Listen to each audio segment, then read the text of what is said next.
नमः शिवाय। राधे राधे। दोस्तों, आज हम जानेंगे कि सावन के महीने में हमें पार्थिव शिवलिंग का पूजन किस तरह से करना है और फिर हमें इसका उद्यापन किस तरह से करना है।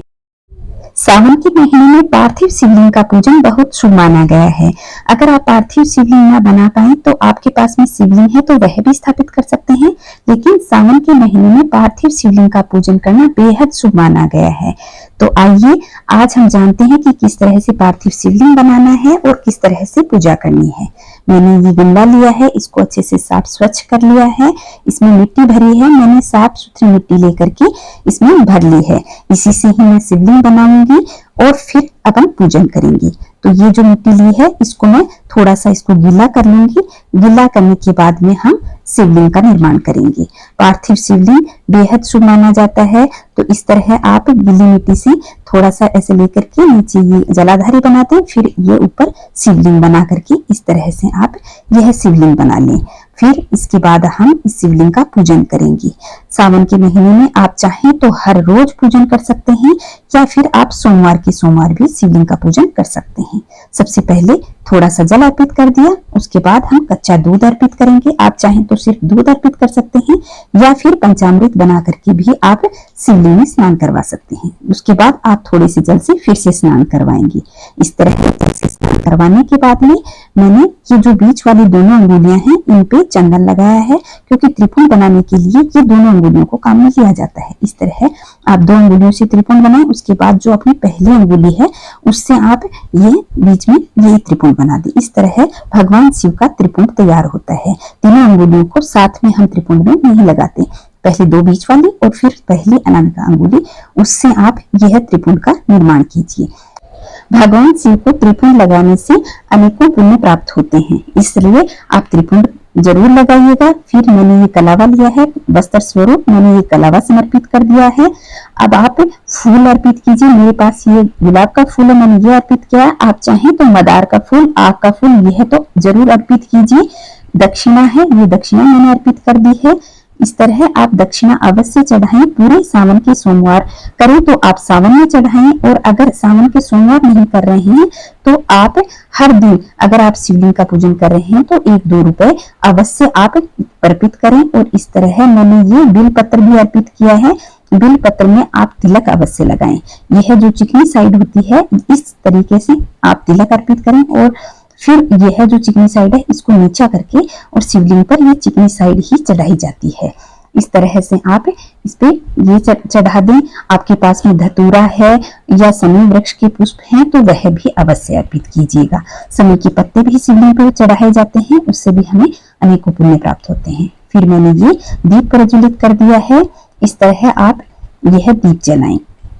दीप जलाने के बाद में अब मैंने ये थोड़ी सी शक्कर ली है, यह शक्कर अर्पित करती। आप चाहें तो चूरमे का भोग लगा सकते हैं या कोई फल भी चढ़ा सकते हैं।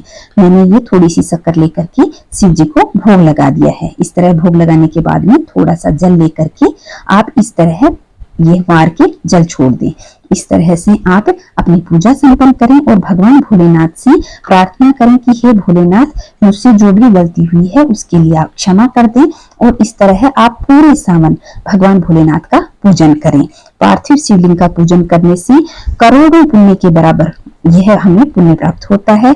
हम कई तरह के व्रत करते हैं, लेकिन अगर हम पार्थिव शिवलिंग का पूजन करते हैं तो हमारे पुण्य कई गुना बढ़ जाते हैं, हमारे सारे पाप नष्ट हो जाते हैं। तो आप पूरे सावन में पार्थिव शिवलिंग का पूजन अवश्य कीजिएगा। अगर आप सोमवार व्रत करते हैं और सिर्फ सोमवार को ही पूजा करते हैं तो आप सोमवार के सोमवार पार्थिव शिवलिंग का निर्माण कीजिए। और अगर आप सोमवार के अलावा पूरे सावन आप व्रत करना चाहते हैं तो पूरे सावन सुबह उठ करके इस तरह पार्थिव शिवलिंग का निर्माण कीजिए और फिर पूजा अर्चना कीजिए। अब जब आप पूरा यह पूजा हो जाए उसके बाद यह सारी सामान, ये जो आपने सिक्का लिया है यह एक साइड में उठा के रख लें। अगर आप पूरे महीने पूजा कर रहे हैं तो इनको अंत में उद्यापन के समय आप यह दान दक्षिणा किसी पंडित को दे सकते हैं। और अगर आप सोमवार के सोमवार कर रहे हैं तो आप हर सोमवार किसी पंडित को ये दे सकते हैं। इस तरह पूजा करने के बाद आप इसमें यह जल अर्पित करेंगे तो आपका यह पार्थिव शिवलिंग वापस गमले में समर्पित हो जाएगा और अगले दिन फिर से आप ये इसी गमले की मिट्टी लेकर के पूजा कर सकते हैं। आप पार्थिव शिवलिंग का विसर्जन या तो इसी गमले में करें या फिर किसी दूसरे गमले में किसी दूसरे पौधे के नीचे भी यह विसर्जन कर सकते हैं। लेकिन ध्यान रखने योग्य बात है कि आप इस शिवलिंग का विसर्जन कभी भी तुलसी के गमले में ना करें, क्योंकि तुलसी के गमले को छोड़ करके आप किसी भी गमले में पूजा अर्चना कर सकते हैं, विसर्जित कर सकते हैं। इस तरह आप अपना यह पूजन अवश्य करें। इसके बाद आपको उद्यापन करना है।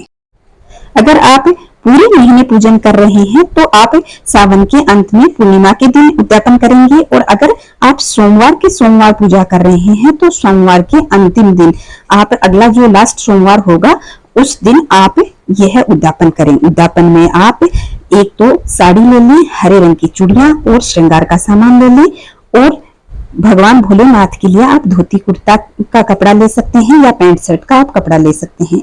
उस पे आप दक्षिणा रखें और फिर आप उसको विनस करके शिव मंदिर में दान करके आए। दान करना बेहद शुभ माना गया है। आप उस पे दक्षिणा अवश्य रखें और फिर आप पंडित जी को यह सामान दे सकते हैं। अगर आपके पास में धोती कुर्ता और साड़ी वगैरह नहीं है तो आप एक चुनरी माता पार्वती के लिए ले लें और एक सफेद रुमाल शिव जी के लिए ले लें और उस पे दक्षिणा रख करके उसे विनस करके आप मंदिर में दान कर दें। इस तरह आप उद्यापन अवश्य करें और इस तरह अपना सावन का पूजन करें। आशा करती हूँ मेरे द्वारा दी गई जानकारी आप लोगों को पसंद आई होगी। पसंद आई है तो वीडियो को लाइक करें, शेयर करें और कमेंट में जय भोलेनाथ अवश्य लिखिएगा। जय भोलेनाथ, जय मां गोरा।